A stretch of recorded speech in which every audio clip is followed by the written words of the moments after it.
حویلی کے کشادہ اور پرتعیش لاؤنج میں شام کے سائے گہرے ہو رہے تھے۔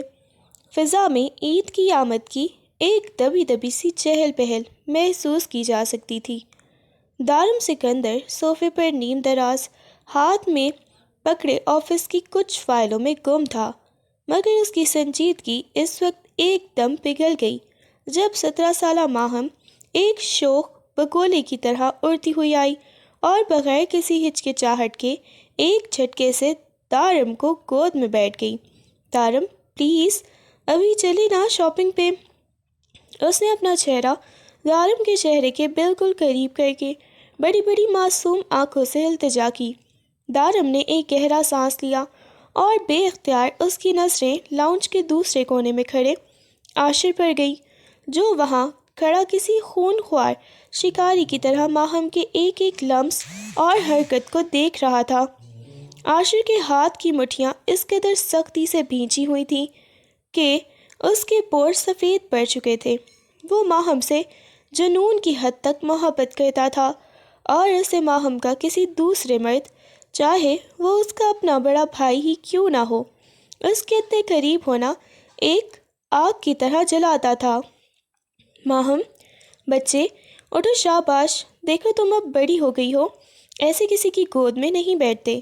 دارم نے اسے پیار سے کندھوں سے پکڑ کر خود سے الگ کرنا چاہا، کیونکہ وہ عاشر کی آنکھوں میں بھڑکتی ہوئی حسد کی آگ کو محسوس کر رہا تھا۔ اسے اب آہستہ آہستہ اندازہ ہو رہا تھا کہ عاشر کی محبت اب ایک خطرناک موڑ لے رہی ہے۔ ہوں، بڑی کہاں ہوئی ہوں؟ آپ کے لیے تو میں ابھی بھی وہی چھوٹی سی گڑیا ہوں نا، ماہم نے ضد سے کہا اور دارم کی گردن میں باہیں ڈال کر اس کی گھنی مونچھوں کے ساتھ شرارت سے کھیلنے لگی۔ اور مجھے کہیں نہیں جانا، مجھے ابھی شاپنگ پہ جانا ہے۔ عید کے لیے مجھے بلیک ڈریس لینا ہے، میچنگ چوڑیاں، جوتے اور ہاں، وہ بہت بڑا والا جھمکا بھی۔ دارم نے مسکراتے ہوئے اسے بازوؤں سے تھاما۔ اچھا بابا، کل صبح چلیں گے نا، ابھی رات ہو گئی ہے۔ ایسا کرو تم ابھی عاشر کے ساتھ چلی جاؤ، وہ تمہیں سب دلوا دے گا۔ ماہم نے فوراً منہ بسوڑا اور وہیں بیٹھے بیٹھے رخ موڑ کر عاشر کی طرف دیکھا، جو ابھی تک ساکت کھڑا اسے ہی گھور رہا تھا۔ نا جی، اس خڑوس کے ساتھ تو میں ہرگز نہ جاؤں، یہ تو مجھے اپنی پسند کی کوئی چیز دیکھنے ہی نہیں دیتا، بس اپنی مرضی چلاتا ہے اور مجھے بور کر دیتا ہے۔ دارم، مجھے بس آپ کے ساتھ ہی جانا ہے، پلیز۔ عاشر کے چہرے پر ایک تلخ مسکراہٹ آئی۔ اس کا دل چاہ رہا تھا کہ آگے بڑھے اور ماہم کو دارم کی گود سے کھینچ کر اپنے سینے سے لگا لے اور اسے بتائے کہ وہ اسے دنیا کی ہر نعمت دے سکتا ہے، بس وہ کسی اور کی طرف نہ دیکھے، مگر دارم کی موجودگی نے اسے وہیں روک رکھا تھا۔ ماہم، میری بات مانو، جاؤ روم میں۔ دارم نے اب تھوڑا سنجیدہ ہو کر اسے نیچے اتارا۔ عاشر تمہارا بھائی ہے، وہ تمہیں اچھی چیزیں ہی دلوائے گا، اب ضد چھوڑو۔ ماہم نے پیر پٹکتے ہوئے صوفے سے اٹھنے کا فیصلہ تو کیا، مگر جاتے جاتے دارم کی گال پر ایک ہلکا سا پیار کیا اور شرارت سے بولی، ٹھیک ہے، پر کل صبح سب سے پہلے آپ ہی مجھے لے کر جائیں گے، وعدہ؟ اس نے دارم کا جواب سنے بغیر دوڑ لگا دی، جبکہ لاؤنج میں اب صرف دارم اور عاشر رہ گئے تھے۔ دارم نے سر اٹھا کر اپنے چھوٹے بھائی کی طرف دیکھا، جس کی نظریں ابھی تک اس دروازے پر جمی تھی جہاں سے ماہم باہر نکلی تھی۔ فضا میں ایک ایسی کشیدگی بھر گئی تھی جو کسی بڑے طوفان کی دستک محسوس ہو رہی تھی۔ دارم سکندر نے ایک بار پھر گہرا سانس لیا اور اپنی فائلیں میز پر پٹک دیں۔ اسے اندازہ ہو رہا تھا کہ سامنے کھڑا عاشر اب اپنی مٹھیاں بھینچ رہا ہے۔ وہ ماہم کے بچپنے اور عاشر کے جنون کے درمیان بری طرح پھنس رہا تھا۔ ماہم، میری جان، دیکھو ضد نہیں کرتے، جاؤ اپنے روم میں بہت ضروری کام کر رہا ہوں۔ دارم نے نہایت نرمی سے اسے خود سے الگ کرنے کی کوشش کی، مگر ماہم نے اپنی گرفت اور مضبوط کر لی۔ نہیں دارم، میں نہیں جاؤں گی، آپ نے کہا تھا نا کہ میں آپ کی شہزادی ہوں، تو پھر شہزادیاں خود چل کر نہیں جاتی۔ ماہم نے لاڈ سے اس کے گلے میں باہیں ڈالی اور مسکرا کر بولی، آپ مجھے خود اٹھا کر کمرے تک چھوڑ کر آئیں، ورنہ میں یہیں بیٹھی رہوں گی۔ عاشر کا چہرہ غصے سے تمتما اٹھا۔ اس کی نظریں ماہم کے ان بازوؤں پر تھیں جو دارم کے گرد لپٹی تھیں۔ اسے ایسا لگ رہا تھا جیسے کوئی اس کا دل پر آری چلا رہا ہو۔ دارم نے عاشر کی طرف دیکھا جس کی آنکھوں میں وحشت اتر آئی تھی۔ اسے ڈر تھا کہ کہیں عاشر کوئی ایسی حرکت نہ کر دے جو سب کے لیے تماشا بن جائے۔ ماہم، تماشا مت بناؤ، چلو شاباش، خود جاؤ، دیکھو میں غصہ کر رہا ہوں اب۔ دارم نے اسے جھٹک کر صوفے پر بٹھایا اور خود کھڑا ہو گیا۔ ماہم کی مسکراہٹ ایک دم غائب ہو گئی۔ اس نے حیرت سے دارم کو دیکھا جو ہمیشہ اس کے نخرے اٹھاتا تھا۔ دارم، آپ مجھ پر غصہ کر رہے ہیں؟ بس ایک بار اٹھا کر لے جانے کے لیے کہا ہے میں نے، اس میں کون سی بڑی بات ہے؟ بڑی بات ہے ماہم، تم اب چھوٹی بچی نہیں ہو کہ میں تمہیں گود میں اٹھائے پھروں۔ ہر چیز کی ایک حد ہوتی ہے۔ دارم نے پہلی بار اس پر اونچی آواز میں چلایا۔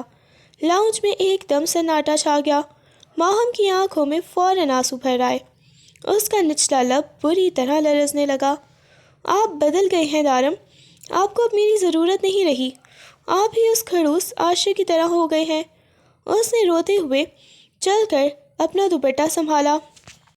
عاشر نے ایک قدم آگے بڑھایا۔ ماہم، سنو، تم تو بولو ہی مت۔ ماہم نے غصے میں عاشر کو جھٹکا اور دارم کو ایک آخری بار پرنم آنکھوں سے دیکھ کر پیپر پٹکتی ہوئی سیڑھیوں کی طرف دوڑ گئی۔ آج کے بعد میں آپ سے کبھی بات نہیں کروں گی، کبھی بھی نہیں۔ کمرے کا دروازہ اتنی زور سے بند ہوا کہ پورے گھر میں اس کی گونج سنائی دی۔ دارم وہیں ساکت کھڑا رہا۔ اس کا دل چاہ رہا تھا کہ جا کر اسے منا لے، مگر اسے معلوم تھا کہ اگر آج اس نے سختی نہ کی تو عاشر کا جنون سب کچھ برباد کر دے گا۔ اس نے مڑ کر دیکھا تو عاشر ابھی بھی اسی جگہ کھڑا تھا، مگر اب اس کے چہرے پر غصے کی جگہ ایک عجیب سی فاتحانہ مسکراہٹ تھی، جیسے وہ خوش ہو کہ ماہم اور دارم کے درمیان دوریاں آ رہی ہیں۔ بھائی، آپ نے ٹھیک کیا، اسے اپنی اوقات کا پتہ ہونا چاہیے، عاشر نے دبی آواز میں کہا۔ چپ کر جاؤ عاشر، یہ سب تمہاری ان نظروں کی وجہ سے ہوا ہے۔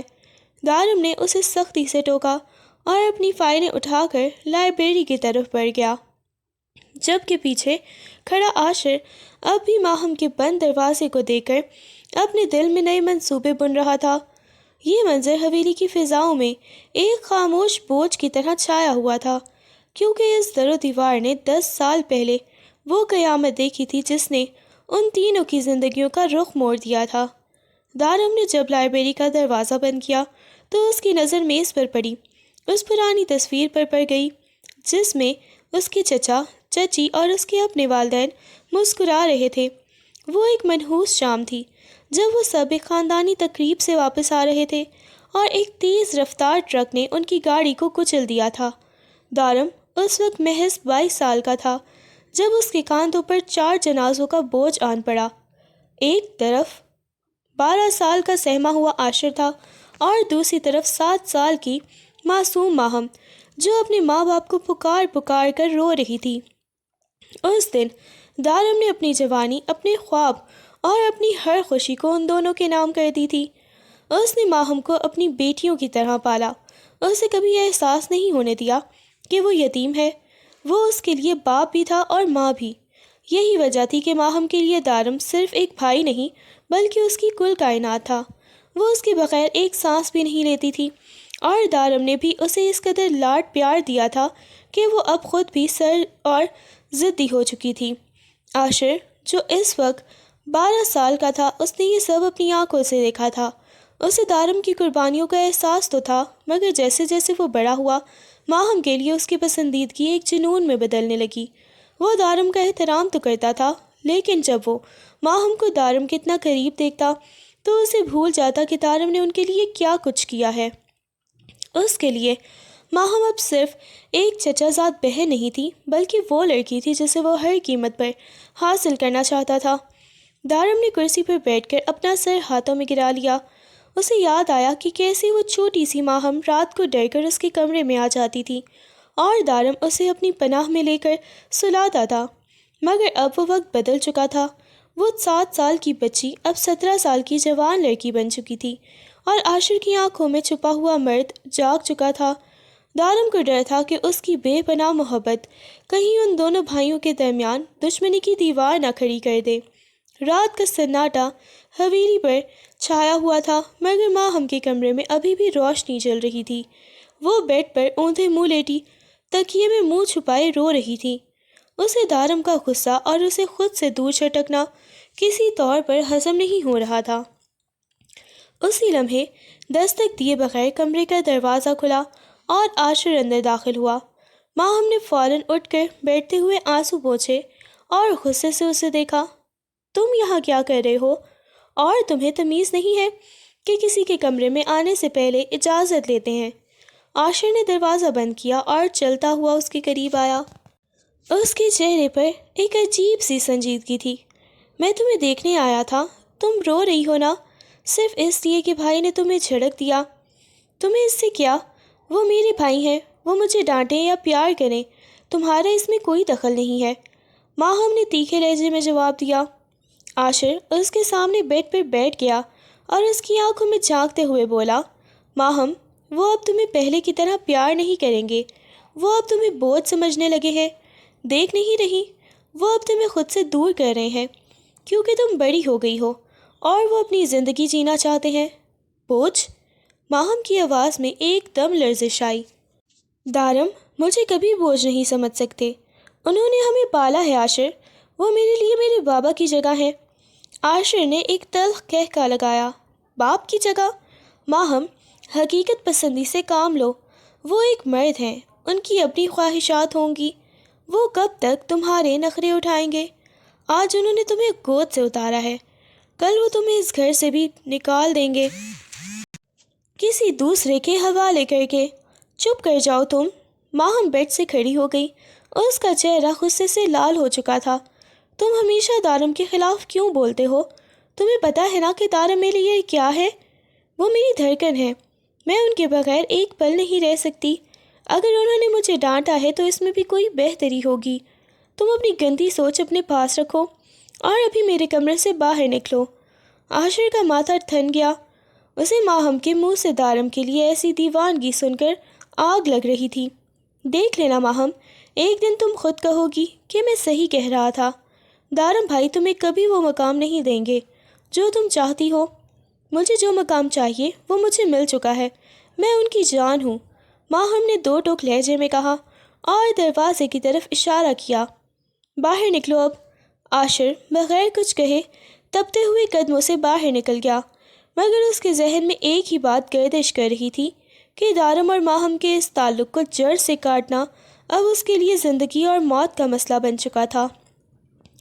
اسے اب کوئی ایسا قدم اٹھانا تھا کہ دارم خود ماہم کو اس کی جھولی میں ڈال دے۔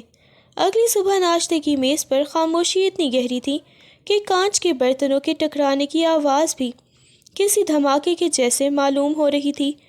دارم کرسی پر بیٹھا اخبار دیکھ رہا تھا، مگر اس کی نظریں بار بار سیڑھیوں کی طرف اٹھ رہی تھیں۔ اسے رات بھر نیند نہیں آئی تھی۔ اسے پچھتاوا تھا کہ اس نے ماہم پر ہاتھ تو نہیں اٹھایا، مگر اسے جھڑک کر اس کا دل ضرور دکھایا تھا۔ جیسے ہی ماہم سیڑھیوں سے اتری، اس کا چہرہ اترا ہوا تھا اور آنکھیں رونے کی وجہ سے سوجی ہوئی تھیں۔ اس نے دارم کی طرف دیکھا بھی نہیں اور خاموشی سے اپنی کرسی کھینچ کر بیٹھ گئی۔ دارم نے اخبار ایک طرف رکھا اور نرمی سے بولا، ماہم چائے پیو نا، دیکھو تمہارے پسندیدہ پراٹھے بنوائے ہیں میں نے۔ ماہم نے کوئی جواب نہیں دیا اور بس پلیٹ میں کانٹے کی لکیریں کھینچنے لگیں۔ دارم نے اپنا ہاتھ بڑھا کر اس کے ہاتھ پر رکھا۔ سوری یار، کل میں تھوڑا تھکا ہوا تھا اس لیے غصہ کر گیا، ابھی ناشتہ کرو پھر ہم شاپنگ پر چلیں گے، جو مرضی خرید لینا۔ ماہم کے لبوں پر ایک ہلکی سی مسکراہٹ آنے ہی والی تھی کہ سامنے بیٹھے عاشر نے اپنی چائے کا کپ زور سے میز پر رکھا۔ اس کی آنکھیں رات بھر کی جاگنے کی وجہ سے سرخ ہو رہی تھی۔ بھائی، شاپنگ تو ہوتی رہے گی، لیکن میں سوچ رہا تھا کہ اب ماہم 17 سال کی ہو گئی ہے، کیوں نہ اس کے مستقبل کا فیصلہ ابھی سے کر لیا جائے۔ دارم کا ہاتھ وہیں رک گیا۔ اس نے آبرو اچکا کر عاشر کو دیکھا۔ مستقبل؟ کیا مطلب ہے تمہارا؟ ابھی تو وہ بچی ہے، پڑھ رہی ہے۔ بچی نہیں رہی بھائی، کل آپ نے خود ہی تو کہا تھا کہ وہ بڑی ہو گئی ہے۔ عاشر نے تنزیہ نظروں سے ماہم کو دیکھا جو اب سہم کر دارم کی طرف دیکھ رہی تھی۔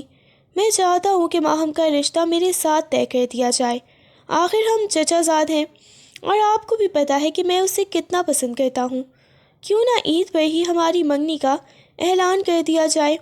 میز پر ایک دم سناٹا چھا گیا۔ ماہم کے ہاتھ سے کانٹا چھوٹ کر پلیٹ میں گرا۔ اس نے خوف زدہ نظروں سے دارم کو دیکھا۔ اسے لگ رہا تھا جیسے اس کا سانس رک جائے گا۔ دارم کا چہرہ ایک دم سخت ہو گیا۔ اسے اندازہ نہیں تھا کہ عاشر اتنی جلدی اور اس طرح یہ بات چھیڑ دے گا۔ عاشر، یہ وقت ان باتوں کا نہیں ہے اور ماہم ابھی بہت چھوٹی ہے، دارم نے دبی آواز میں کہا۔ اس کا لہجہ انتباہی تھا۔ چھوٹی نہیں ہے بھائی، اور اگر آپ اسے اپنے قریب نہیں رکھنا چاہتے تو اسے میرے حوالے کر دیں، میں اسے سنبھال لوں گا، عاشر نے ڈھٹائی سے کہا۔ ماہم ایک دم کرسی چھوڑ کر کھڑی ہو گئی۔ میں کسی سے منگنی نہیں کر رہی۔ دارم، آپ اسے کچھ کہتے کیوں نہیں؟ اس کی آواز میں رونا بھر آیا تھا۔ اس نے تڑپ کر دارم کا بازو تھاما۔ آپ مجھے کسی کے حوالے نہیں کریں گے نا؟ آپ نے وعدہ کیا تھا کہ آپ ہمیشہ میرے ساتھ رہیں گے۔ عاشر بھی کھڑا ہو گیا۔ اس کا غصہ اب قابو سے باہر ہو رہا تھا۔ ماہم، تم کب تک بھائی کے پیچھے چھپو گی؟ تمہیں ایک نہ ایک دن کسی کی بیوی بننا ہے، تو میرا ہونے میں کیا برائی ہے؟ تمہاری بیوی بننے سے بہتر ہے میں مر جاؤں۔ ماہم چلائی اور روتے ہوئے اپنے کمرے کی طرف بھاگی۔ دارم نے غصے سے عاشر کی طرف دیکھا اور میز پر مکہ مارا۔ پاگل ہو گئے ہو تم عاشر، یہ کیا طریقہ ہے بات کرنے کا؟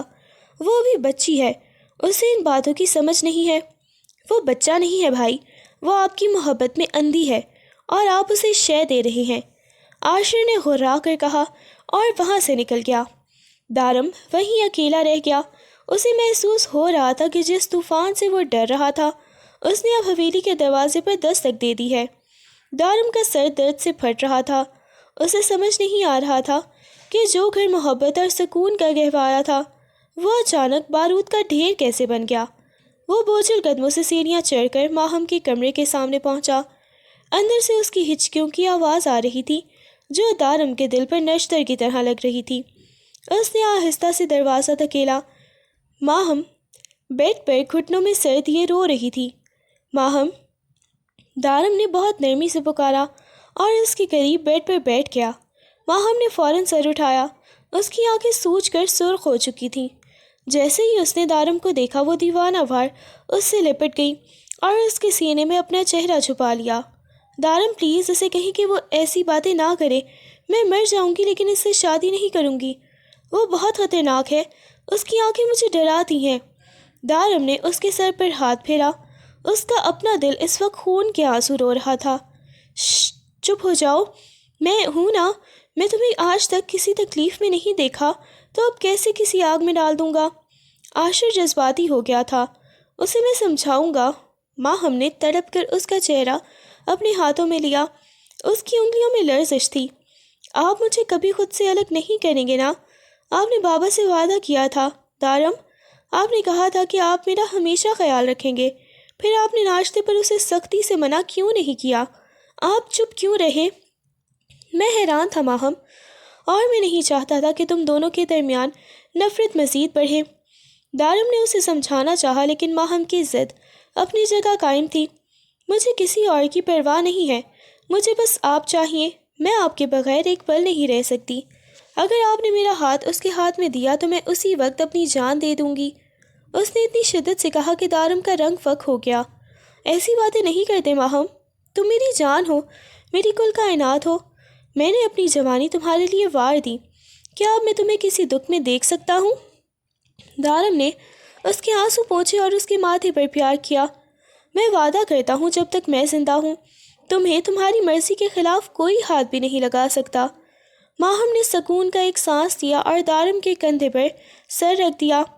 دارم، مجھے ڈر لگتا ہے کہ عاشر ہمیں الگ نہ کر دے، وہ کل سے بہت بدلا بدلا لگ رہا ہے، کوئی ہمیں الگ نہیں کر سکتا۔ دارم نے جواب تو دیا مگر اس کی اپنی نظریں سامنے دیوار پر لگی اس تصویر پر تھیں جہاں عاشر کھڑا انہیں ہی دیکھ رہا تھا۔ اسے معلوم تھا کہ عاشر کی خاموشی کسی بڑے طوفان کا پیش خیمہ ہے۔ وہ جتنا ماہم کو تحفظ دینے کی کوشش کر رہا تھا عاشر اتنا ہی اس کے خلاف ہوتا جا رہا تھا۔ دروازے کے پیچھے کھڑا عاشر ان دونوں کی باتیں سن رہا تھا۔ اس کے چہرے پر ایک بھیانک مسکراہٹ آئی۔ وعدے بہت مہنگے پڑیں گے بھائی جان، آپ اسے اپنائیں گے نہیں اور کسی اور کو اپنانے دیں گے نہیں، یہ تو نہیں ہو سکتا۔ اگر ماہم میری نہیں ہوگی تو پھر وہ کسی کی بھی نہیں رہے گی۔ اس نے مٹھی بھینچ کر دیوار پر ماری اور اندھیرے میں غائب ہو گیا۔ دارم جب بوجھل دل کے ساتھ ماہم کے کمرے سے باہر نکلا تو اس کے اعصاب پر ایک عجیب سی تکن سوار تھی۔ اس نے جیسے ہی دروازہ بند کیا، سامنے ہی راہداری کے اندھیرے میں عاشر کھڑا تھا۔ اس کے لبوں پر وہی پراسرار اور زہریلی مسکراہٹ تھی جسے دیکھ کر دارم کے ماتھے پر پسینہ آ گیا۔ وہ خاموشی سے اسے نظر انداز کر کے آگے بڑھنے ہی لگا تھا کہ عاشر نے اسے روکا، مگر دارم نے ایک وحشیانہ جھٹکے سے اس کا بازو پرے ہٹایا اور بغیر مڑے اپنے کمرے کی طرف بڑھ گیا۔ عاشر نے ایک سرد آہ بھری اور پلٹ کر ماہم کے کمرے کا دروازہ بغیر دستک دیے کھول دیا۔ ماہم جو ابھی ابھی دارم کے دلاسے سے تھوڑا سا سنبھلی تھی، عاشر کو اچانک سامنے دیکھ کر اچھل پڑی۔ تم پھر یہاں آ گئے، جاؤ یہاں سے، اس نے لرزتی آواز میں کہا۔ عاشر نے کوئی جواب نہیں دیا۔ وہ نہایت آہستگی سے چلتا ہوا اس کے قریب آیا۔ اس کی خاموشی ماہم کے دل میں خوف پیدا کر رہی تھی۔ اس سے پہلے کہ ماہم پیچھے ہٹتی، عاشر نے اپنا ہاتھ بڑھایا اور اس کی ٹھوڑی کو مضبوطی سے پکڑ کر اس کا چہرہ اوپر اٹھا لیا۔ اس کی گرفت میں ایک ایسی سختی تھی جس نے ماہم کو ساکت کر دیا۔ تمہیں لگتا ہے دارم بھائی کے آنسو پوچھنے سے یا ان کے وعدوں سے سچائی بدل جائے گی؟ عاشر نے اپنا چہرہ اس کے چہرے کے اتنا قریب کیا کہ ماہم کو اس کی گرم سانسیں اپنی رنگت پر محسوس ہوئیں۔ اس نے اپنے انگوٹھے سے ماہم کی آنکھ کے نیچے موجود آنسو کے نشان کو نہایت نرمی مگر حقارت سے صاف کیا۔ ماہم کی آنکھیں خوف سے پھیل گئیں۔ عاشر چھوڑو مجھے، تمہیں شرم نہیں آتی؟ عاشر کی مسکراہٹ اور گہری ہو گئی۔ محبت میں کیسی شرم ماہم؟ یاد رکھنا، جتنی جنونی محبت میں تم سے کرتا ہوں اتنی تمہیں اس پوری دنیا میں کوئی نہیں دے سکتا، یہاں تک کہ تمہارے وہ عظیم دارم بھائی بھی نہیں۔ اس نے گرفت اور مضبوط کی۔ اس کی آنکھیں جنون سے چمک رہی تھیں۔ یہ میرا تم سے وعدہ ہے ماہم، چاہے مجھے کچھ بھی کرنا پڑے، چاہے مجھے حویلی کو آگ ہی کیوں نہ لگانی پڑے، میں تمہیں حاصل کر کے رہوں گا۔ تم صرف میری ہو، اور یہ بات جتنی جلدی تم اس اپنے چھوٹے سے دماغ میں بٹھا لو اتنی ہی تمہارے اور دارم بھائی کے لیے اچھا ہے۔ اس نے جھٹکے سے اسے چھوڑا۔ ماہم لڑکھڑا کر بیڈ پر گری۔ عاشر نے ایک آخری بار اسے فاتحانہ نظروں سے دیکھا اور مڑ کر کمرے سے باہر نکل گیا۔ پیچھے ماہم کو ایک ایسے خوف میں چھوڑ گیا جس کی تپش اسے اپنے پورے وجود میں محسوس ہو رہی تھی۔ اسے اب لگ رہا تھا کہ عاشر کی یہ دھمکی صرف الفاظ نہیں بلکہ آنے والے کسی بھیانک طوفان کا اعلان ہے۔ اگلے چند روز حویلی کی فضاؤں میں ایک ایسا حبس چھایا رہا جیسے کسی بڑے طوفان سے پہلے کی خاموشی ہو۔ ماہم نے خود کو کمرے میں مقید کر لیا تھا، جبکہ دارم اور عاشر کے درمیان بول چال تقریباً ختم ہو چکی تھی۔ دارم کوشش کرتا کہ حالات نارمل ہوں، مگر عاشر کی وہ خاموش نظریں اسے بے چین کر دیتی تھیں۔ آخر کار چاند رات آ گئی۔ حویلی کے باہر عید کی رونقیں شروع ہو چکی تھیں، مگر ماہم کے کمرے میں اب بھی اندھیرا تھا۔ دارم تڑپ کر رہ گیا۔ اس نے ہمت کی اور ماہم کے کمرے میں داخل ہوا۔ ماہم بیڈ پر چادر اوڑھے لیٹی ہوئی تھی۔ اس کا چہرہ زرد پڑ چکا تھا۔ میرا بچہ کیوں اتنا اداس ہو کر بیٹھا ہے؟ دارم نے اس کے قریب بیٹھ کر بڑی سی محبت سے اس کے ماتھے پر ہاتھ رکھا۔ اس کا ہاتھ چھوتے ہی دارم تڑپ اٹھا۔ ماہم، تمہیں تو ہلکا ہلکا بخار ہے، کیا ہوا ہے میری گڑیا کو؟ ماہم نے آہستہ سے آنکھیں کھولیں۔ اس کی آنکھوں میں اب بھی وہی خوف تھا۔ دارم، میرا دل گھبرا رہا ہے، مجھے کہیں نہیں جانا۔ ایسے نہیں کہتے جان، چاند رات ہے، کیا شاپنگ پہ نہیں جانا؟ تم نے تو اتنی لمبی لسٹ بنائی تھی۔ دارم نے اسے زبردستی اٹھا کر بٹھایا اور اس کا موڈ ٹھیک کرنے کی کوشش کی۔ چلو شاباش، جلدی سے تیار ہو جاؤ، میں اور عاشر باہر تمہارا انتظار کر رہے ہیں۔ آج ہم تمہاری پسند کی ہر چیز خریدیں گے۔ ماہم فطری طور پر تھوڑی شوق اور جذباتی تھی۔ دارم کی محبت بھری باتوں نے اس پر جادو سا کر دیا۔ وہ جو ابھی مرنے کی باتیں کر رہی تھی اچانک خوش ہو گئی،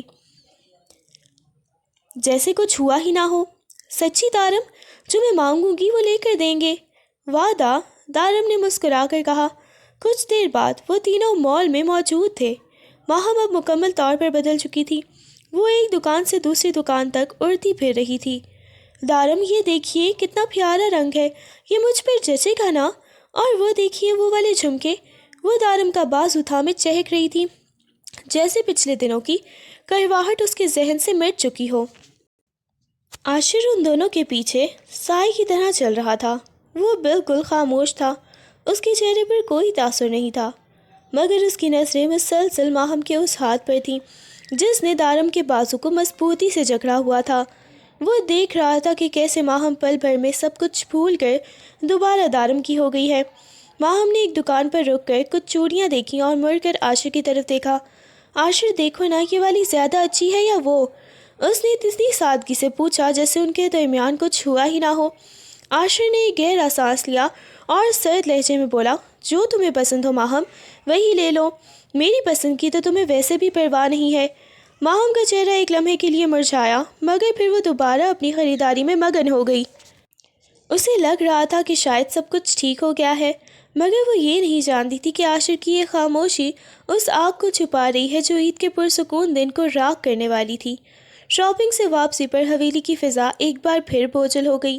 ماہم نے تو اپنی خریداری کے تھیلے لیے خوشی خوشی اپنے کمرے کی طرف دوڑ گئی، مگر دارم کی نظریں عاشر پر تھیں، جو بغیر کچھ کہے سپاٹ چہرے کے ساتھ اپنے کمرے میں جا کر بند ہو گیا تھا۔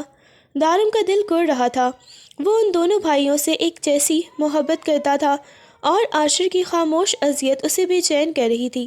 وہ کچھ دیر سوچتا رہا، پھر ہمت کر کے عاشر کے کمرے کی طرف بڑھا اور نرمی سے دروازہ کھول کر اندر داخل ہوا۔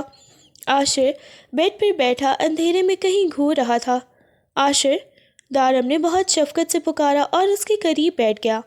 تم مجھ سے ناراض ہو؟ دیکھو، میں جانتا ہوں تمہارے دل میں کیا ہے، مگر کچھ چیزیں وقت مانگتی ہیں۔ عاشر نے کوئی جواب نہیں دیا، بس خاموشی سے سنتا رہا۔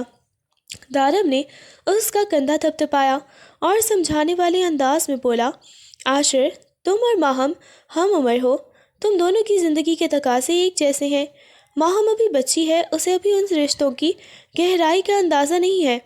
اسے مجھ سے جو لگاؤ ہے وہ محض ایک جذباتی وابستگی ہے، کیونکہ میں نے اسے پالا ہے۔ دارم نے ایک لمبی آہ بھری اور جاری رکھا، وہ میرا انتخاب محض اس لیے کرتی ہے کہ اسے ابھی زندگی کی تلخ حقیقتوں کا پتہ نہیں ہے۔ بہت جلد اسے اس چیز کی سمجھ آ جائے گی کہ میں اس سے عمر میں بہت بڑا ہوں۔ جب وہ اپنی جوانی کی دہلیز پر پوری طرح قدم رکھے گی تو اسے احساس ہوگا کہ میں بہت جلد بوڑھا ہو جاؤں گا، جبکہ وہ جوان ہوگی۔ تب اسے مجھ سے کوئی دلچسپی نہیں رہے گی، اسے اپنے برابر کا جیون ساتھی چاہیے ہوگا، اور وہ تم ہو۔ عاشر نے سر اٹھا کر پہلی بار دارم کی آنکھوں میں دیکھا۔ دارم کی نظروں میں سچائی اور احسار تھا۔ عاشر، مجھے تم سے بہت محبت ہے میرے بھائی، میں تمہاری خاطر اپنی خوشیاں قربان کرنے کو ہمیشہ تیار رہا ہوں۔ میں بس یہ چاہتا ہوں کہ تم صبر سے کام لو، جب ماہم تھوڑی سمجھدار ہوگی وہ خود تمہارا انتخاب کرے گی، بس اسے وقت دو، اسے مجبور مت کرو۔ عاشر کے چہرے پر ایک عجیب سا تاثر ابھرا، جیسے وہ دارم کی باتوں پر یقین کرنا چاہتا ہو مگر اس کا جنون اسے روک رہا ہو۔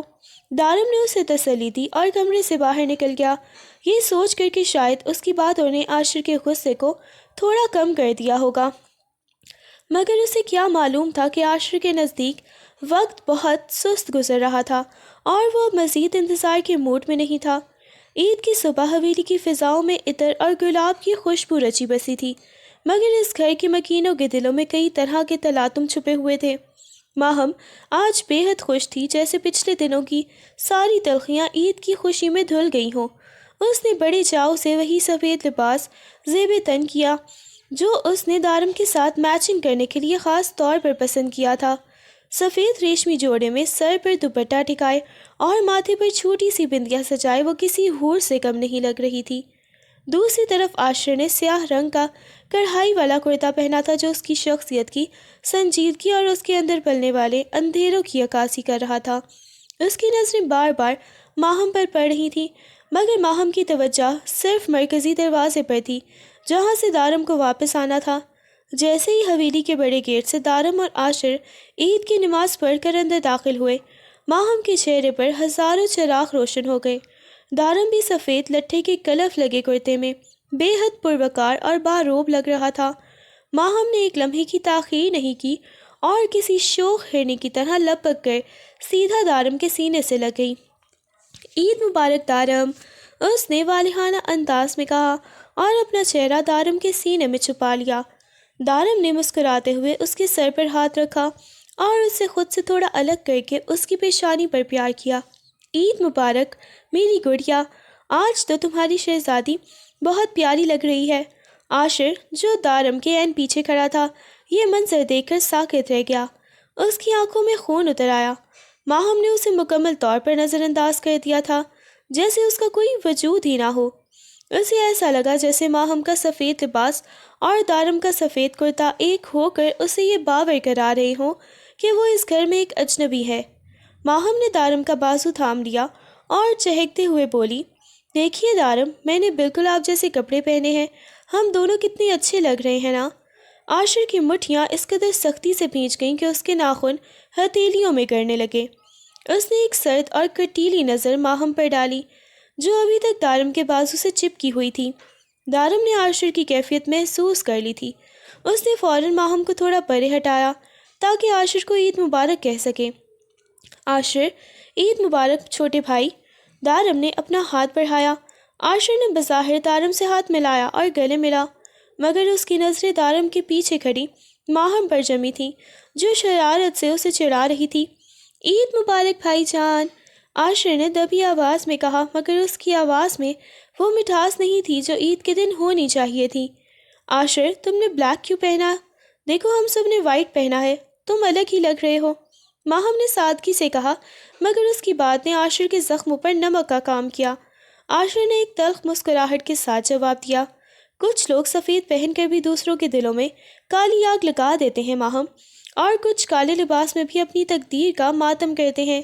ماہم اس کی بات کا مطلب نہ سمجھ سکی اور دوبارہ دارم کی طرف متوجہ ہو گئی، مگر دارم جانتا تھا کہ یہ عید کا دن سکون سے گزرنے والا نہیں ہے۔ دوپہر کا وقت تھا۔ حویلی میں عید کی چہل پہل کے باوجود ایک عجیب سا سناٹا چھایا ہوا تھا۔ دارم نے ایک بڑا فیصلہ کر لیا تھا۔ وہ جانتا تھا کہ جب تک وہ خود ماہم کو اپنے وجود سے دور نہیں کرے گا، عاشر کا جنون اس گھر کو جلا کر راکھ کر دے گا۔ اس نے ماہم کو لائبریری میں بلایا۔ ماہم خوشی خوشی اندر داخل ہوئی۔ اسے لگا کہ شاید دارم اسے عیدی دینے والے ہیں۔ دارم، آپ نے یہاں کیوں بلایا؟ عیدی نکالیں اب جلدی سے۔ دارم میز کے پیچھے کھڑا تھا۔ اس کا چہرہ سپاٹ تھا اور نظریں جھکی ہوئی تھی۔ اس نے سر اٹھا کر ماہم کو دیکھا، مگر اس کی آنکھوں میں وہ پرانی ممتا اور لاڈ نہیں تھا۔ ماہم بیٹھو، مجھے تم سے ایک بہت ضروری بات کرنی ہے۔ ماہم کرسی پر بیٹھ گئی۔ دارم کا لہجہ دیکھ کر اس کا دل دھک سے رہ گیا۔ کیا ہوا دارم، آپ اتنے سنجیدہ کیوں ہیں؟ دارم نے ایک گہرا سانس لیا اور نہایت سرد آواز میں بولنا شروع کیا، جو ماہم کے لیے کسی تازیانے سے کم نہیں تھی۔ ماہم، میں تھک گیا ہوں۔ میں تمہارے ان بچکانہ نخروں اور اس غیر ضروری وابستگی سے تنگ آ گیا ہوں۔ لوگ باتیں کر رہے ہیں اور تمہاری وجہ سے میری ساکھ خراب ہو رہی ہے۔ کیا تم چاہتی ہی کہ لوگ کہیں کہ دارم نے اپنے چچا زاد کو پال کر اسے اپنی محبت کے جال میں پھنسا لیا؟ ماہم کی آنکھیں حیرت سے پھیل گئیں۔ دارم، یہ آپ کیا کہہ رہے ہیں؟ میں تو صرف آپ سے محبت کرتی ہوں کیونکہ آپ نے مجھے… محبت نہیں ہے یہ میرا بوجھ ہے جو تم نے میرے گلے میں ڈال رکھا ہے۔ دارم نے اسے بیچ میں ہی کاٹ دیا۔ تمہاری عزت کی وجہ سے میرا چھوٹا بھائی مجھ سے دور ہو رہا ہے۔ عاشر میرا خون ہے، میری طاقت ہے، اور میں ایک لڑکی کی خاطر اسے کھونا نہیں چاہتا۔ اگر تم واقعی مجھ سے تھوڑی سی بھی عقیدت رکھتی ہو تو آج ہی عاشر سے نکاح کے لیے ہاں کر دو۔ ماہم کے پیر تلے سے زمین نکل گئی۔ نکاح؟ دارم، آپ اپنے ہاتھوں سے مجھے اس شخص کے حوالے کریں گے جس سے مجھے ڈر لگتا ہے؟ دارم نے اپنی نظریں چرا لیں۔ وہ تمہیں مجھ سے بہتر رکھے گا۔ اور سنو ماہم، اگر آج تم نے انکار کیا تو میں آج ہی یہ گھر چھوڑ کر چلا جاؤں گا، اور پھر تم کبھی میرا چہرہ نہیں دیکھ پاؤ گی۔ میں تمہارا بوجھ اب مزید نہیں اٹھا سکتا۔ میرے لیے اب صرف عاشر کی خوشی اہم ہے۔ ماہم ساکت رہ گئی۔ اسے لگا جیسے کسی نے اس کی روح نکال لی ہو۔ دارم کا اسے بوجھ کہنا اور اسے گھر چھوڑنے کی دھمکی دینا اس کے لیے موت سے بڑا صدمہ تھا۔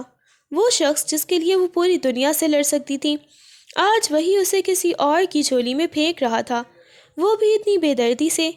وہ بظاہر بالکل خاموش ہو گئی۔ اس کی آنکھوں سے آنسو بھی نہیں نکل رہے تھے، بس ایک گہری ویرانی چھائی ہوئی تھی۔ اسے احساس ہوا کہ اب اس کے پاس کوئی راستہ نہیں بچا۔ اگر وہ انکار کرتی ہے تو وہ دارم کو کھو دے گی، اور اگر ہاں کرتی ہے تو خود کو جیتے جی دفن کر دے گی۔ ٹھیک ہے دارم۔ اس کی آواز اتنی مدھم تھی کہ وہ مشکل سنائی دی۔ اگر میں آپ کے لیے بوجھ ہوں تو میں یہ بوجھ ختم کر دوں گی، آپ جو کہیں گے میں وہی کروں گی۔ وہ بغیر مڑے ایک زندہ لاش کی طرح لائبریری سے باہر نکل گئی۔ دارم وہیں کرسی پر ڈھہ گیا۔ اس کی اپنی آنکھوں میں آنسو تھے، مگر وہ جانتا تھا کہ ماہنگ کو بچانے کے لیے اسے اپنی ہی نظروں میں گرنا ضروری تھا۔ دوپہر کی کھانے کا وقت ہوا تو حویلی کا بڑا ڈائننگ ہال مہمانوں سے کھچا کھچ بھرا ہوا تھا۔ عید کی مناسبت سے دارم نے اپنے کچھ قریبی بزنس پارٹنرز اور بچپن کے دوستوں کو مدعو کیا ہوا تھا، جبکہ ماہم اور عاشر کے بھی کچھ ہم عمر کزنز اور دوست وہاں موجود تھے۔ دسترخوان رنگ برنگے کھانوں سے سجا تھا اور ہر طرف کہکہوں کی گونج تھی، مگر اس رونق کے پیچھے ایک طوفان پرورش پا رہا تھا۔ حیا، جو دارم کی بزنس پارٹنر تھی اور بے حد خوبصورت اور خود اعتماد خاتون تھی، دارم کے برابر والی کرسی پر بیٹھ گئی۔ دارم آج جان بوجھ کر حیا کی باتوں میں غیر معمولی دلچسپی لے رہا تھا۔ وہ اس کے ساتھ ہنس کر باتیں کرتا اور بار بار اس کی طرف جھک کر کچھ کہتا، جیسے اسے دنیا کی اور کسی چیز کی فکر نہ ہو۔ ماہم، جو تھوڑی دیر پہلے تک بہت چہک رہی تھی، دارم کا یہ روپ دیکھ کر اندر ہی اندر سلگنے لگی۔ اسے دارم کی حیا سے یہ قربت زہر لگ رہی تھی۔ اسے لگا کہ شاید دارم واقعی اسے اب بہت سمجھنے لگا ہے اور اپنی زندگی میں حیا کو جگہ دے کر اس سے جان چھڑانا چاہتا ہے۔ حسد اور غصے کی ایک تیز لہر ماہم کے وجود میں دوڑی۔ اس نے دیکھا کہ دارم نے حیا کی کسی بات پر زوردار قہقہہ لگایا ہے، تو اسے مزید ضبط نہ ہو سکا۔ اس نے ایک نظر سامنے بیٹھے عاشر پر ڈالی، جو مسلسل اسے ہی دیکھ رہا تھا۔ ماہم نے ایک دم اپنی کرسی چھوڑی اور سب مہمانوں کی توجہ حاصل کرنے کے لیے اپنا گلاس چمچ سے بجایا۔ ایک منٹ پلیز، میں آپ سب کو بہت اہم ہی خاص نوٹیفیکیشن دینا چاہتی ہوں۔ ماہم کی آواز اونچی تھی، مگر اس میں ایک عجیب سی لرزش تھی۔ سب مہمان خاموش ہو کر اسے دیکھنے لگے۔ دارم نے بھی اپنی بات ادھوری چھوڑی اور حیرت سے ماہم کی طرف دیکھا۔ ماہم نے ایک گہرا سانس لیا اور چلتی ہوئی عاشر کے بالکل قریب جا کر کھڑی ہو گئی۔ اس نے اپنا ہاتھ عاشر کے کندھے پر رکھا، جس پر عاشر کا چہرہ حیرت سے کھل اٹھا۔ عید کے تیسرے دن آپ سب کو دوبارہ یہاں آنا ہے، کیونکہ دارم بھائی نے فیصلہ کیا ہے کہ اس دن میرا اور عاشر کا نکاح ہوگا۔ پورے ہال میں ایک لمحے کے لیے خاموشی چھا گئی اور پھر مبارکبادوں کا شور مچ گیا۔ ماہم بظاہر مسکرا رہی تھی اور بڑی خوشی سے سب کو بتا رہی تھی، جیسے اسے خود بھی اس بات کا علم ابھی ہوا ہو، مگر اس کی آنکھوں میں موجود درد اور تڑپ صاف پکاری جا رہی تھی۔ وہ بار بار دارم کی طرف دیکھ رہی تھی، اس امید کے لیے کہ شاید وہ اب بھی اٹھ کر انکار کر دے، مگر دارم پتھر کا بت بنا اپنی جگہ بیٹھا رہا۔ عاشر، جسے خود بھی اس اچانک اعلان کی توقع نہیں تھی، بے حد حیرت اور فاتحانہ خوشی سے ماہم کو دیکھ رہا تھا۔ اسے اپنی جیت پر یقین نہیں آ رہا تھا۔ سچ کہہ رہی ہو ماہم؟ اس نے دبی آواز میں پوچھا، مگر ماہم نے اسے جواب دینے کی بجائے اپنی نظریں دارم پر جما دیں، جیسے کہہ رہی ہو کہ دیکھ لیں، آپ کی خاطر میں نے خود کو نیلام کر دیا۔ مہمانوں میں سے کسی نے کہا، واہ دارم، تم نے تو کمال کر دیا، دونوں کی جوڑی بہت پیاری لگے گی۔ دارم نے صرف ایک پھیکی سی مسکراہٹ دی اور حیا کی طرف مڑ گیا، مگر اس کے ہاتھ میں اس کے نیچے بری طرح کانپ رہے تھے۔ اسے اندازہ نہیں تھا کہ ماہم انتقام اور بے بسی میں اتنا بڑا دھماکہ سب کے سامنے کر دے گی۔ کھانے کی میز پر اب مبارکبادوں کا شور تو تھا، مگر دارم اور ماہم کے درمیان خاموش جنگ نے ایک ایسا موڑ لے لیا تھا جہاں سے واپسی کا کوئی راستہ نہیں تھا۔ رات کا وقت تھا۔ آخری مہمان کے جاتے ہی حویلی کی روشنیاں اب کاٹنے کو دوڑ رہی تھیں۔ دارم لاؤنج کے وسط میں سر جھکائے کھڑا تھا۔ اس کا دماغ اس دھماکے سے اب بھی سن تھا جو ماہم نے بھرے مجمع میں کیا تھا۔ قدموں کی چاہ پر اس نے سر اٹھایا تو سامنے ماہم کھڑی تھی۔ اس کا عید کا سفید جوڑا اب اسے کفن کی طرح محسوس ہو رہا تھا۔ اس کی آنکھوں میں آنسو نہیں تھے، بلکہ ایک ایسی سردی تھی جو دارم کے جگر کو چیر رہی تھی۔ مبارک ہو دارم سکندر، آپ کی جان چھوٹ گئی مجھ سے، ماہم نے نہایت سپاٹ لہجے میں کہا۔ اس کی آواز میں وہ بچپنا اور لاڈ کہیں دفن ہو چکا تھا۔ دارم نے اسے کچھ سمجھانے کے لیے ہاتھ بڑھایا۔ ماہم، میری بات سنو، تم نے یہ سب کے سامنے کیا کہہ دیا؟ ماہم نے ایک جھٹکے سے اس کا ہاتھ پرے ہٹایا اور ایک تلخ کہکہ لگایا۔ وہی کہا جو آپ سننا چاہتے تھے۔ آپ کو حیا کے ساتھ ہنستا دیکھ کر مجھے سمجھ آ گئی تھی کہ میں آپ کے راستے کا پتھر ہوں۔ میں نے تو صرف آپ کا راستہ صاف کیا ہے۔ دارم، اب آپ کو گھبراہٹ نہیں ہوگی، اب لوگ آپ پر انگلیاں نہیں اٹھائیں گے۔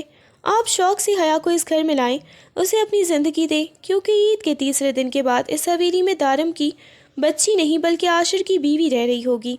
دارم ساکت کھڑا رہا، اسے لگا جیسے اس کے وجود کا کوئی حصہ کٹ کر الگ ہو گیا ہو۔ ماہم، میں نے یہ سب تمہاری اور عاشر کی بہتری کے لیے کیا تھا۔ بہتری؟ ماہم اس کی قریب آئی اور اس کی آنکھوں میں آنکھیں ڈال کر خرائی۔ آپ نے مجھے جیتے جی مار دیا ہے دارم۔ میں نے سوچا تھا کہ آپ میرا مان ہیں، میری پناہ گاہ ہیں، مگر آپ تو مجھ سے پیچھے چھڑانے کے لیے اتنے بےتاب تھے کہ مجھے اس شخص کے حوالے کر دیا جس کی نظروں سے مجھے خوف آتا ہے۔ آج کے بعد آپ مجھ پر اپنا کوئی حق نہیں جتائیں گے۔ اسی لمحے عاشر سیڑھیوں سے اترا، اس کے چہرے پر ایک فاتحانہ چمک تھی۔ اس نے آ کر ماہم کے کندھے پر ہاتھ رکھا۔ اس بار ماہم نے اسے جھٹکا نہیں بلکہ وہ دارم کو دکھانے کے لیے وہیں کھڑی رہی۔ بھائی جان، آپ کا بہت شکریہ۔ میں نے نہیں سوچا تھا کہ آپ عید کا اتنا بڑا تحفہ دیں گے۔ اب آپ بے فکر ہو کر اپنی زندگی جئیں۔ ماہم کو سنبھالنا اب میری ذمہ داری ہے۔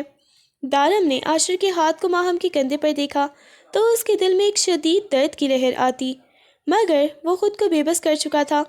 اس نے ایک لفظ کہے بغیر وہاں سے رخ موڑا اور لائبریری کی طرف بڑھ گیا، مگر پیچھے سے ماہم کی آواز اس کے تعاقب میں آئی۔ دارم، آج کے بعد میں آپ کے سامنے کبھی نہیں رہوں گی۔ اب آپ صرف تماشا دیکھیے گا، آپ کی یہ پالی ہوئی گڑیا کیسے اس گھر کو جہنم بناتی ہے۔ دارم نے اپنے کمرے کا دروازہ بند کیا اور دیوار کے ساتھ لگ کر وہیں بیٹھ گیا۔ باہر عید کا چاند مسکرا رہا تھا، مگر حویلی کے اندر 3 زندگیاں ایک ایسی آگ میں جھونک دی گئی تھیں جس کا ایندھن صرف پچھتاوا اور جنون ہونا تھا۔ نکاح کی تیاریاں حویلی میں زور و شور سے جاری تھیں، مگر یہ خوشی کا گھر کم اور ماتم کدہ زیادہ لگ رہا تھا۔ ہر طرف پھولوں کی سجاوٹ تھی، مگر ان کی خوشبو میں بھی ایک گھٹن سی تھی۔ ماہم نے خود کو کمرے میں بند کر لیا تھا اور کسی کو اندر آنے کی اجازت نہیں تھی۔ نکاح کی صبح حیا ایک بار پھر حویلی میں موجود تھی۔ وہ نکاح کے انتظامات میں دارم کی مدد کر رہی تھی۔ جب دارم نے ماہم کو نیچے بلانے کے لیے ایک ملازمہ کو بھیجا تو ماہم تیار ہو کر نیچے آئی۔ اس نے سرخ رنگ کا عروسی جوڑا پہنا ہوا تھا، مگر اس کے چہرے پر دلہنوں والی سرخی کی بجائے ایک عجیب سی وحشت تھی۔ سیڑھیوں سے اترتے ہی اس کی نظر دارم پر پڑی جو حیا کے ساتھ کھڑا کسی بات پر مسکرا رہا تھا۔ حیا نے بڑے پیار سے دارم کے کرتے کی شکن درست کی۔ یہ دیکھ کر ماہم کے اندر جیسے کوئی لاوا پھٹ پڑا ہو۔ وہ تیزی سے چلتی ہوئی ان کے قریب پہنچی۔ بہت جلدی ہے نا آپ کو؟ ماہم نے حیا کو دھکا دیتے ہوئے غصے سے کہا۔ حیا توازن نہ برقرار رکھ سکی اور صوفے پر جا گری۔ سب مہمانوں کی نظریں ان کی طرف اٹھ گئیں۔ ماہم، یہ کیا بدتمیزی ہے؟ دارم نے دھاڑتے ہوئے حیا کو سنبھالا۔ بدتمیزی میں کر رہی ہوں یا یہ عورت؟ ماہم نے چلا کر کہا، اس کی آواز میں جنون تھا۔ نکاح میرا ہو رہا ہے اور تیاریاں آپ اس کے ساتھ مل کر کر رہے ہیں۔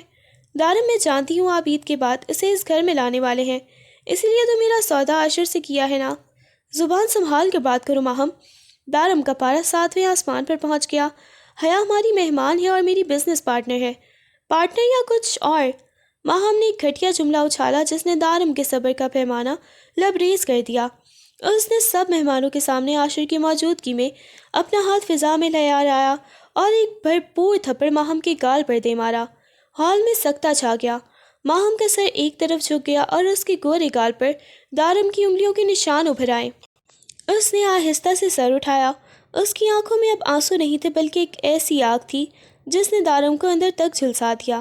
عاشر نے تڑپ کر آگے بڑھنا چاہا مگر ماہم نے ہاتھ کے اشارے سے اسے روک دیا۔ اس نے ایک زہریلی مسکراہٹ کے ساتھ دارم کو دیکھا۔ شکریہ دارم سکندر، آج آپ نے ثابت کر دیا کہ میں آپ کے لیے کیا ہوں۔ آج میرا آپ سے ہر رشتہ، ہر عقیدت ختم ہوئی۔ اب چلیں، قاضی صاحب کا وقت ضائع نہ کریں، میرا نکاح پڑھوائیں تاکہ میں اس گھر کی باضابطہ ملکہ بن کے سکوں اور آپ کو وہ دن دکھاؤں جو آپ نے کبھی خواب میں بھی نہیں دیکھے ہوں گے۔ وہ سر اٹھا کر نکاح کے مسئلے کی طرف بڑھ گئی، جبکہ دارم کا اپنا ہاتھ اب بری طرح لرز رہا تھا۔ اسے احساس ہو گیا تھا کہ اس تھیک تھپڑ نے ماہم کے دل میں موجود اس کے لیے آخری محبت کو بھی نفرت میں بدل دیا ہے۔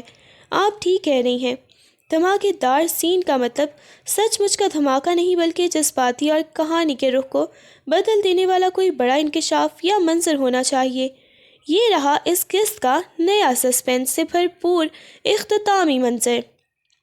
نکاح کے بعد حویلی کی فضاؤں میں ایک ایسی خاموشی چھا گئی تھی جو کسی بڑے طوفان کا پتہ دے رہی تھی۔ دارم اپنے کمرے میں خود کو بند کر چکا تھا، جبکہ عاشر فاتحانہ چال چلتا ہوا اس کے کمرے میں داخل ہوا جسے دلہن کی طرح سجایا گیا تھا۔ وہ ماہم کو اپنی ملکیت بنانے کے جنون میں اندھا ہو رہا تھا۔ کمرے میں داخل ہوتے ہی اس نے دیکھا کہ ماہم سرخ اور روسی جوڑے میں بیڈ پر بیٹھی تھی، مگر اس کے چہرے پر وہ ڈر نہیں تھا جس کی عاشر کو توقع تھی۔ وہ بالکل ساکت تھی جیسے پتھر کی مورت۔ عاشر مسکراتے ہوئے اس کے قریب آیا اور اس کے کندھے پر ہاتھ رکھنا چاہا، مگر ماہم نے بجلی کی سی تیزی سے اس کا ہاتھ جھٹک دیا۔ مجھ سے دور رہو عاشر، تم نے صرف میرا نکاح حاصل کیا ہے، مجھے نہیں۔ اس کی آواز میں ایسی کاٹ تھی کہ عاشر کا لہجہ بھی تلخ ہو گیا۔ تم اب میری بیوی ہو ماہم، دارم بھائی نے خود میرے حوالے کیا ہے تمہیں، اب وہ تمہیں میرے چنگل سے نہیں نکال سکتے۔ عاشر نے حقارت سے ہنستے ہوئے کہا۔ ماہم آہستہ سے بیڈ سے اٹھی اور آئینے کے سامنے جا کھڑی ہوئی۔ اس نے اپنے زیورات اتارے اور آئینے میں عاشر کا عکس دیکھتے ہوئے ایک ایسی بات کہی جس نے عاشر کے پیروں تلے سے زمین نکال دی۔ تمہیں لگتا ہے کہ دارم نے یہ قربانی تمہاری خوشی کے لیے دی ہے؟ ماہم مڑی اور اس کے قریب آ کر سرگوشی میں بولی، تم بہت بھولے ہو عاشر، دارم یہ نکاح اس لیے کروایا ہے کیونکہ وہ حیا سے شادی کر کے اس ملک سے ہمیشہ کے لیے جا رہا ہے۔ تم نے اس کے نام پر یہ بوجھ اس لیے لگایا تاکہ وہ اپنی نئی زندگی میں آزاد رہ سکے، اور تم عمر بھر میری اس نفرت کی آگ میں جلتے رہو جو دراصل دارم کے لیے تھی۔ اس نے تمہیں وہ عورت دی ہے جو کبھی تمہاری نہیں ہو پائے گی۔ کیا یہی اس کی محبت ہے؟ عاشر کا چہرہ غصے سے تپ اٹھا۔ تم جھوٹ بول رہی ہو، بھائی ایسا نہیں کر سکتے۔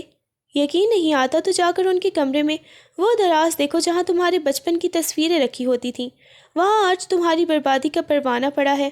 ماہم نے ایک پراسرار مسکراہٹ کے ساتھ کہا۔ عاشر جنون کی حالت میں کمرے سے باہر نکل گیا اور دارم کے کمرے کی طرف بھاگا۔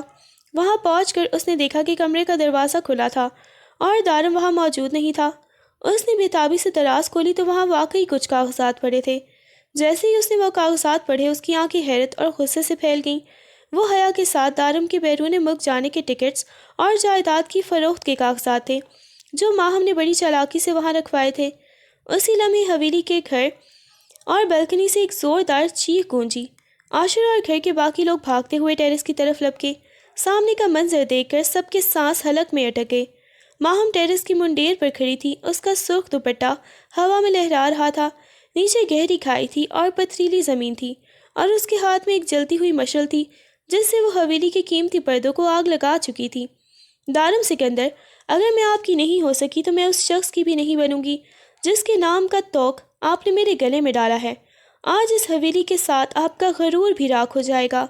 ماہم نے ایک وحشیانہ نگاہ دارم پر ڈالی جو ابھی ابھی وہاں پہنچا تھا، اور پھر اس سے پہلے کہ کوئی اسے پکڑ پاتا اس نے نیچے چھلانگ لگانے کے لیے ایک قدم آگے بڑھا دیا۔